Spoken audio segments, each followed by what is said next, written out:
আপনারা আমার হাতে এই পেনটা দেখতে পাচ্ছেন। এই পেনটা আমি কেন কিনেছি? লেখার জন্য, আমার টাইম বাঁচানোর জন্য, আমার মাথায় যে সমস্ত বুদ্ধি আসে সেগুলো খাতায় বের করার জন্য, আর যারা পড়াশোনা করে তারা জাস্ট লেখার জন্য। আপনিও যে জিনিসগুলো করছেন সেগুলো নির্দিষ্ট কোনো প্রয়োজন ছাড়া তো করেন না, না? অতএব আমরা যখন লাইফ ইন্স্যুরেন্স বিক্রি করতে যাই, আমরা যখন লাইফ ইন্স্যুরেন্স কাউকে করাতে যাই, সেই সময় কিন্তু বিভিন্ন রকম অবজেকশন আসে। এই পেনটা আমি কেন ইউজ করছি এটা কিন্তু আমি জানি, তার কারণ আমি লিখবো। আমি যখনই পেনের কালিটা ফুরিয়ে যাবে তখন আমার কাছে হয়তো কোনো পেন নেই, বা সেই পেনে কোনো পেনে হয়তো কালি নেই। এবার সেই মুহূর্তে দাঁড়িয়ে আমাকে নিশ্চয়ই আবার লাইব্রেরিতে যেতে হবে, গিয়ে সেখান থেকে কিনতে হবে, কিনে আমার আবার লেখা শুরু করতে হবে। সেই মুহূর্তে দাঁড়িয়ে আমি কিন্তু নিডটা কখন বুঝতে পারছি? যখন আমি কালিটা ফুরিয়ে যাচ্ছে আমার পেনের, তখনই কিন্তু আমি নিডটা বুঝতে পারছি। অতএব কাস্টমারকে এই নিড, এই যে প্রয়োজন, এইটুকু যদি আমরা না বোঝাতে পারি তাহলে কিন্তু কখনোই লাইফ ইন্স্যুরেন্স বিক্রি হয় না। আজকে আমি 4টে পয়েন্টের মাধ্যমে আপনাদেরকে সমস্ত ইন্স্যুরেন্সের, যে লাইফ ইন্স্যুরেন্সের যে সমস্ত প্রবলেমগুলো হয়, শুধু লাইফ ইন্স্যুরেন্স নয়, ইন্স্যুরেন্স সেক্টরে যারা, তারপরে যারা বিভিন্ন রকম সেক্টরে আছেন, যারা বিজনেস করছেন, যে অবজেকশন হ্যান্ডেলিংয়ের যে ব্যাপারটা, তারা কি কোশ্চেন করতে পারে।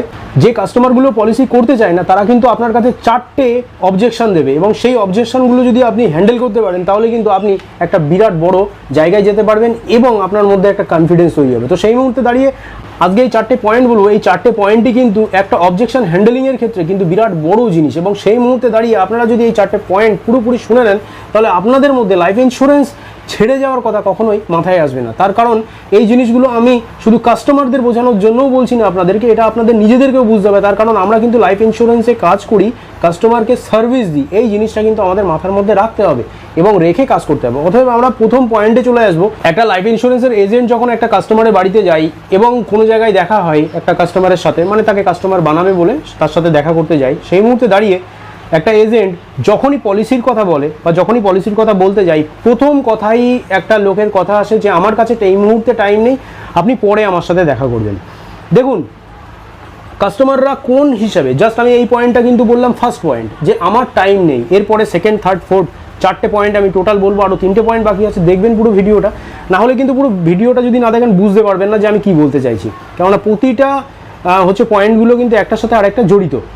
এবার যখনই আপনাকে বললো টাইম নেই, দেখুন একটা এজেন্ট কী ভাবে যে আমি যাব, সঙ্গে সঙ্গে আমার পলিসিটা হয়ে যাবে, যত তাড়াতাড়ি আমার পলিসিটা হয়ে যায় তত ভালো।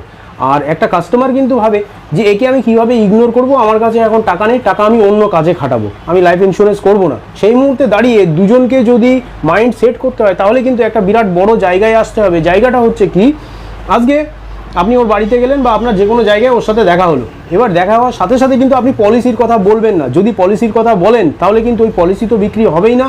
সেকেন্ড বিষয়টা হচ্ছে যেটা, যে আপনাকে টাইম নেই বলছে সে কিন্তু এটা মাথায় রেখেছে যে আমাকে শুধু পলিসি করানোর জন্য এসে, আর অন্য কথা বলার জন্য আসেনি। একটা এজেন্ট তো গেছে জাস্ট পলিসি করানোর জন্যই, তাছাড়া কীভাবে যাবে একটা কাস্টমারের কাছে। সেই মুহূর্তে দাঁড়িয়ে ওই কাস্টমারের মাইন্ডটাকে পুরোপুরি পাল্টাতে হবে। সেই মুহূর্তে দাঁড়িয়ে যে আপনি পলিসি ছাড়া অন্য কোনো কথা তাকে বলতে পারেন, এই জিনিসটাও মাথার মধ্যে তার ঢোকাতে হবে। যেরকম ধরুন আপনি ওনার জামাটা বা প্যান্টটা বা জুতো বা চশমা বা গায়ের কালার বা মুখে কি ক্রিম ইউজ করছে, সেই সমস্ত জিনিস জাস্ট তাকে জিজ্ঞাসা করা যে আপনার জিনিসটা, এই যে চশমাটা কিনেছেন এটা খুব ভালো লাগছে, কত নিয়েছে এটা, এই ধরনের কথা বললে তার সাথে একটা টাইমিং তৈরি হবে, আপনার কাছে দাঁড়িয়ে কিছুটা আপনার সাথে কথা বলবে। তো সেই মুহূর্তে দাঁড়িয়ে আপনারা কিন্তু একটা বিরাট বড় তার মন জয়ের জায়গা অর্জন করতে পারবেন। সেই মুহূর্তে দাঁড়িয়ে আপনার কিন্তু পরবর্তীকালে যখনই আপনি ওই কথা বলার পরে, যখনই পরে আপনার সাথে দেখা হবে, তখনই দেখবেন যে আপনার সাথে দাঁড়িয়ে কিছুটা কথা বলছে, এবং পরে আপনি পলিসির কথা বলবেন। ফার্স্ট পয়েন্ট হচ্ছে এটা। সেকেন্ড, আমরা যে পয়েন্টটাতে আসবো, যে মরে গেলে টাকা দিয়ে কি হবে। আমরা যখন একটা লাইফ ইন্স্যুরেন্সের এজেন্ট কাস্টমারের বাড়িতে যাই, যাওয়ার পরে তার সাথে কথা বলতে বলতে জাস্ট সমস্ত কিছু সে মানে আমার সাথে কথা বলার জন্য রাজি হয়ে গেছে, পলিসি করার জন্য প্রায় রাজি হচ্ছে। সেই মুহূর্তে দাঁড়িয়ে মানে যখনই আমরা তাদেরকে বলি যে আপনি যদি মারা যান তাহলে আপনার পরিবার 10 লাখ টাকা পাবে, আপনার পরিবার 1 কোটি টাকা পাবে, সেই মুহূর্তে দাঁড়িয়েই কিন্তু কাস্টমারের মনের মধ্যে লাগে যে আমাকে মেরে ফেলছে আমার পলিসি করার আগেই। সেই মুহূর্তে দাঁড়িয়ে কিন্তু মরার কথা, কাস্টমারের মরার কথা বলাই যাবে না। আপনি একটা এজেন্ট, আমি একটা লাইফ ইন্স্যুরেন্সের এজেন্ট, আমি নিজেকে মারবো, আপনি নিজেকে মারবেন, নিজেকে মেরে উদাহরণ দেবেন। নতুবা কিন্তু একটা কাস্টমার মরার কথা বললে 99% কাস্টমার কিন্তু ক্ষুব্ধ হয়, এবং সেই মুহূর্তে দাঁড়িয়ে তার মনের মধ্যে মৃত্যুর কথাটাও কিন্তু আসে। তো আপনাকে দিয়ে উদাহরণ দিন, আপনার বাচ্চাকে দিয়ে উদাহরণ দিন, আপনার ওয়াইফকে দিয়ে উদাহরণ দিন, আপনার বাবা মাকে দিয়ে উদাহরণ দিন। এই জিনিসটা মাথার মধ্যে নিতে হবে। এবং মরে গেলে টাকা দিয়ে কি করব, এই জিনিসটার উত্তর কিন্তু, এই কথাটার উত্তর কিন্তু জাস্ট আপনার দিয়ে যদি আপনি উদাহরণ দেন তাহলে এই কথাটা তারা বলবেই না যে মরে গেলে আমি টাকা দিয়ে কি করব। এটা সেকেন্ড পয়েন্ট গেল। 3 নাম্বার পয়েন্ট যেটা হচ্ছে, আমার কাছে প্রচুর পরিমাণে পলিসি আছে, আমি পলিসি দিয়ে কি করব। আমার কাছে 2টো পলিসি আছে, আমার কাছে 3টে পলিসি আছে, আমার কাছে 5,000 টাকার পলিসি আছে, আমার কাছে 20,000 টাকার পলিসি আছে, আমার কাছে 1 লাখ টাকার প্রিমিয়াম দিই সেই পলিসি আছে। তো সেই মুহূর্তে দাঁড়িয়ে এই 3rd নাম্বার পয়েন্ট যেটা আমি বলতে চলেছি যে আমার কাছে পলিসি আছে, আমি আর পলিসি করতে চাই না, তখন কিন্তু একটা কাস্টমারের মধ্যে নিড নেই। আপনি যে জিনিসটা, মানে আমি প্রথম উদাহরণ দিয়েছিলাম এই পেন দিয়ে, আমি এই পেনটার অভাব কখন অনুভব করব, যখন আমার এই পেনের কালিটা ফুরিয়ে যাবে, সেই মুহূর্তে দাঁড়িয়ে আমি একটা নিড, একটা প্রয়োজন অনুভব করব, এবং তখনই কিন্তু আমি লাইব্রেরিতে যাব। আমি এখানে এখন 1 পেজ লিখবো, আমার পেনে কালি নেই, আর এখানে কোনো জায়গায় কোনো পেন নেই, আমি কি ইট বালি পাথর এনে এখানে লেখা শুরু করবো না, আমাকে লাইব্রেরিতে যেতে হবে, গিয়ে পেন কিনতে হবে। অতএব আমাকে নিড জেনারেট করতে হবে, তার মধ্যে নিডটা কিভাবে জেনারেট করতে হবে, সে যাতে পলিসি ক্রয় করে। তো প্রথম কথাই হচ্ছে, একটা কাস্টমার কিন্তু বোঝে না বলেই কিন্তু সে আপনাকে বলছে যে আমার কাছে প্রচুর পলিসি আছে, কিন্তু একটা জিনিস ভেবে দেখুন তো, তার কাছে যে পলিসিগুলো আছে সেই পলিসিগুলো দিয়ে আপনি 99% মানুষের কাছে গিয়ে দেখবেন তার যতটুকু এলআইসির প্রয়োজন, যতটুকু জীবন বিমার প্রয়োজন, যতটুকু ইন্স্যুরেন্সের প্রয়োজন, ততটুকু ইন্স্যুরেন্স নেই। আপনাকে তার সাথে কথা বলে তার কতগুলো ইন্স্যুরেন্স আছে, যখনই এই কথাটা বললো যে আমার কাছে প্রচুর পলিসি আছে, হ্যাঁ আপনি তাহলে বলুন যে আপনার কত টাকার পলিসি আছে। উনি হয়তো বললো আপনার কাছে যে 10,000 টাকার আমার পলিসি আছে। তো 10,000 টাকার পলিসি কি লাইফ কভারেজ দিতে পারে? এই জিনিসটা মাথার মধ্যে কিন্তু আপনার ঢোকাতে হবে। কনভেনশনাল পলিসির ক্ষেত্রে, আমি কিন্তু টার্ম পলিসির কথা বলছি না, আমি কনভেনশনাল পলিসির ক্ষেত্রে 10,000 টাকায় কম করে হলেও উনি 1.5 থেকে 2 লাখ টাকার ইন্স্যুরেন্স পাবেন, ধরুন 1.5 লাখ টাকারই বিমা পাবেন। তো 10,000 টাকায় 1.5 লাখ টাকার বিমা, আর শেষে গিয়ে ধরুন 2 লাখ টাকা জমবে, আর ধরুন 4 থেকে 4.5 লাখ টাকা উনি পাবে। তো সেই মুহূর্তে দাঁড়িয়ে, সেই মুহূর্তে 4.5 লাখ টাকার মূল্য আজ থেকে 20 বছর পরে গিয়ে কত টাকা হবে? লাখখানিক টাকা হবে 20 বছর পরে। যে পরিমাণে মূল্য বৃদ্ধি পাচ্ছে, তাহলে ভাবুন, আপনি ওনাকে এই জিনিসটা বোঝাতে হবে যে ইনফ্লেশনের জন্য সমস্ত জিনিসের দাম কিন্তু বাড়তে চলেছে। তো সেই মুহূর্তে দাঁড়িয়ে যখনই আপনি এই জিনিসটা ওনাকে বোঝাবেন, তখনই আপনি ওনার মধ্যে নিড ক্রিয়েট করবেন, তখনই কিন্তু উনি পলিসিটা করবে। আর সবথেকে বড় কথা, একটা মানুষের একটা পলিসি থাকতে পারে কিন্তু পেনশন স্কিম হয়তো নেই, বা একটা মানুষের নিজের নামে পলিসি আছে, তার বাচ্চাদের নামে কোনো পলিসি নেই, তার ওয়াইফের নামে কোনো পলিসি নেই। সেই মুহূর্তে দাঁড়িয়ে আপনাকে অবজেকশনগুলো হ্যান্ডেল করতে হবে এবং পলিসিগুলো বের করে তার সামেশিওর ভাগ করে, কত টাকা সামেশিওর হচ্ছে তার উপরে তার কত টাকার ইন্স্যুরেন্সের প্রয়োজন। যার জন্য আমি অনেক ভিডিও আমার চ্যানেলে বানিয়েছি যে একটা মানুষের লাইফ ভ্যালু কীভাবে বের করবেন এবং কীভাবে তাকে ইন্স্যুরেন্স দেবেন, সেই ভিডিওগুলো দেখবেন। আমি দিয়ে দেবো আমার আই বাটনে, সেখান থেকে দেখে নেবেন, বা ইন্ডিস্ক্রিনেও থাকবে, সেখান থেকেও দেখবেন। তো সেই মুহূর্তে দাঁড়িয়ে এই জিনিসগুলো বোঝাবেন, বোঝানোর পরে দেখবেন উনি আর এই কথাটা বলছে না।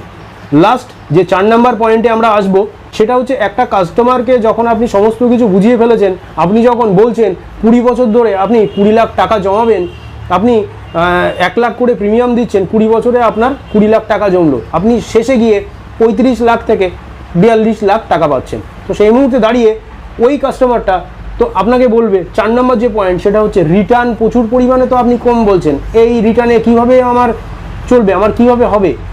তো সেই মুহূর্তে দাঁড়িয়ে দেখুন, আপনি গেছেন পলিসি করাতে, ওই লোকটার 10,000 টাকা, লোকটা কিন্তু বুঝেছে ভুল, আমরাও বুঝি ভুল, আমরা মানুষকে বোঝায় ভুল। যেরকম আমি যখন বুঝতাম না বেশি, তখন লাইফ ইন্স্যুরেন্স যখন করাতে যেতাম, মানুষকে শুধু রিটার্নের কথা বলতাম। রিটার্নটাই কিন্তু লাইফ ইন্স্যুরেন্সের মেন প্রোডাক্ট নয়, রিটার্নটাই মেন প্রোডাক্ট নয়। মেন যে প্রোডাক্টটা, একটা কলমের মেন প্রোডাক্ট কি? কালি। সেই কালিটা যদি খাতায় না পড়ে, যদি এটা অদৃশ্য পেন হতো, মানে কালিটা যদি অদৃশ্য হতো, আমি লিখতাম কোনো দাগ পড়ছে না, তাহলে কোনো কাজ হতো না। তো এখানে রিটার্নটাই কিন্তু লাইফ ইন্স্যুরেন্সের সব থেকে বড় বিষয় নয়, মেন যে বিষয় হচ্ছে সেটা হচ্ছে ইন্স্যুরেন্স। এই ইন্স্যুরেন্সটা আপনাকে বোঝাতে হবে। যেরকম উনি বললে শেয়ার মার্কেটে তো আমার 12% রিটার্ন দিচ্ছে, আমার পোস্ট অফিসে 7% রিটার্ন দিচ্ছে, তাহলে এখানে এত রিটার্ন কম কেন? 20 বছরে ডবলও হচ্ছে না, প্রায় ডবলের কাছাকাছি হচ্ছে। তো সেই মুহূর্তে দাঁড়িয়ে আপনাকে কিন্তু একটা কথা বলতে হবে। আপনি কিন্তু এই কথাটা ওনার মাথার মধ্যে যদি একবার ঢুকিয়ে দেন, উনি জীবনে কোনো দিন লাইফ ইন্স্যুরেন্স সম্বন্ধে এই ভাবনাটা ভাববে না। সে কথাটা কি? সে কথাটা হচ্ছে, আপনি আজকে 1 লাখ টাকা দিচ্ছেন, বছরে 1 লাখ টাকা দিচ্ছেন, আপনি দেওয়ার পরপরই যদি আপনার কোনো কিছু হয়ে যায়, অ্যাক্সিডেন্টলি যদি কোনো কিছু হয়ে যায়, বা সাধারণভাবে যদি কোনো কিছু হয়ে যায়, আমি অ্যাক্সিডেন্টলি ধরলাম, পরিবার 40 লাখ টাকা পাবে। তাহলে 1 লাখের কত গুণ হলো? আপনি পোস্ট অফিস হোক, ব্যাংক হোক, বা হচ্ছে যে কোনো শেয়ার মার্কেটের জায়গায় যখনই আপনি টাকাটা রাখবেন, আপনার 1 লাখে একদিনে কখনো 40 লাখ টাকা দিতে পারবে না। এটাকে বলে ইন্স্যুরেন্স। এই জিনিসটা যদি মানুষের মাথার মধ্যে ঢোকানো যায়, রিটার্নের কথা বাদ দিন, আপনারা এজেন্টরা শুধু গিয়ে এই মানুষের সঙ্গে এই কথাগুলো কেন বলবেন যে আমরা রিটার্নের জন্য পলিসি করাচ্ছি? রিটার্ন তো আছে, 20 বছর 21 বছরের টার্ম দিন, ডবলের থেকে অনেক বেশি রিটার্ন আসবে। 22 বছরের টার্ম দিন, ডবলের থেকে বেশি রিটার্ন আসবে। কিন্তু ব্যাপার হচ্ছে মানুষকে রিটার্ন দিয়ে বোঝাবেন না, মানুষকে ইন্স্যুরেন্স দিয়ে বোঝাবেন, তাহলে মানুষ রিটার্নের কথাটা আপনাকে বলবে না। তার কারণ আপনি রিটার্নটাকে বেশি গুরুত্ব দিয়ে দিলে ওই লোকটা কিন্তু রিটার্নটা নিয়েই পড়ে থাকবে, ইন্স্যুরেন্সের কথাটা আর ভাববে না। উনি তো পলিসি করবে আপনার কাছে কিসের জন্য? ওনার পরিবার ওনার অবর্তমানে যাতে পরবর্তীকালে কোনো অসুবিধায় না পড়ে, সেই জায়গাটা মাথায় রেখে কিন্তু ওদেরকে বোঝাতে হবে। আর এই 4টে পয়েন্ট যদি নিজের লাইফে পুরোপুরি লাগিয়ে নেন, তাহলে কিন্তু লাইফ ইন্স্যুরেন্সের কাস্টমারের অভাব আপনার হবে না। প্রতিটা লাইফ ইন্স্যুরেন্সের এজেন্ট প্রতিটা বাড়িতে গিয়ে কিন্তু পলিসি করাতে পারবে। এখানে আমি যে 4টে পয়েন্ট বলেছি, এই 4টে পয়েন্টের মধ্যে এমন কোনো পয়েন্ট নেই যেটা আপনারা হয়তো বোঝেননি। যদি না বুঝে থাকেন তাহলে অবশ্যই আমার কমেন্ট বক্সে জানাতে পারেন, আমি সেই কমেন্ট অনুযায়ী ভিডিও আপনাদেরকে পরে বানিয়ে দেবো। আজকে এই পর্যন্তই, নেক্সট ভিডিওতে দেখা হচ্ছে।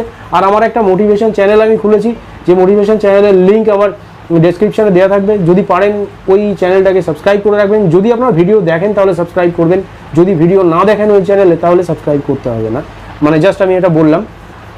আর হচ্ছে এই চ্যানেলটাকে সাবস্ক্রাইব করে বেল আইকনটা দাবিয়ে রাখবেন, লাইক করবেন, শেয়ার করবেন, কমেন্ট করবেন। ভালো লাগলে কোনো কিছু জিজ্ঞাসা করবেন, আমি উত্তর দেওয়ার চেষ্টা করব। Thank you, bye bye, see you.